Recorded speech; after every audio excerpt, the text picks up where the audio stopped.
The law of motivation in marriage, when it comes to boundaries, it really gets to the essence of love.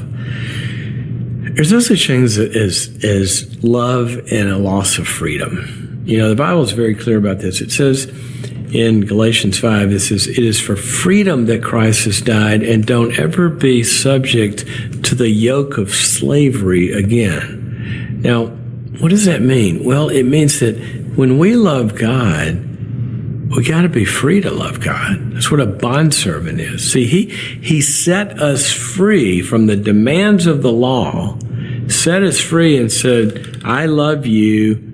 You are free to choose me or not." Okay?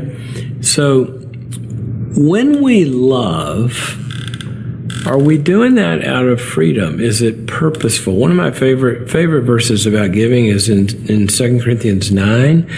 It says this: "Give as you have purposed in your heart." In other words, as you have freely chosen in your heart. And then it says this: "Don't give begrudgingly or under compulsion, for God loves a cheerful giver." Now, what does that mean?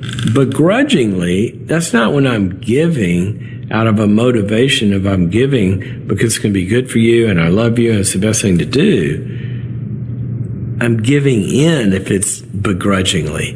I really don't want to do this.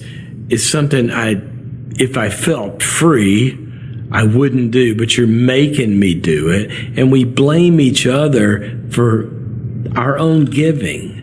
And then we have resentments. So that's begrudgingly. We're giving in. We're not really giving. So it's the freedom to say, no, I don't want to do that. Or it's the freedom to say, no, I don't want to do that. But you know what? I'll do it for you. Okay? So we preserved our freedom and we sacrificed. That's what Jesus did on the cross. He said, "God, take this away from me. I don't want to do this, but I will do it. I will submit to it." But there wasn't a giving in. There was a free motivation of he was doing it for love, not because he was giving in. Okay?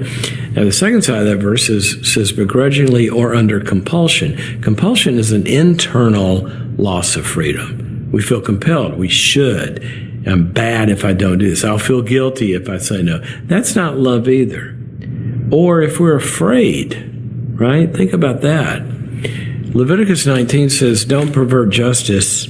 It says, "Don't defer to the needy, or don't be partial to the needy, or defer to the great and powerful." In terms of justice, if somebody is doing something hurtful or wrong, just because they're needy, and our motivation is, I don't want to hurt their feelings by calling them accountable on this, then our motivation, it perverts justice because we're not holding them accountable for what they need to be held accountable for in order to get better.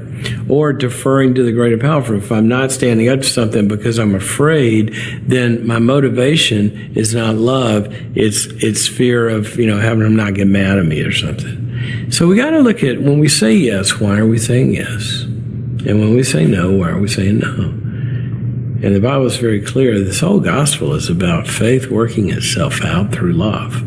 And so whatever you do, don't do it out of guilt or fear or toxic control or enabling.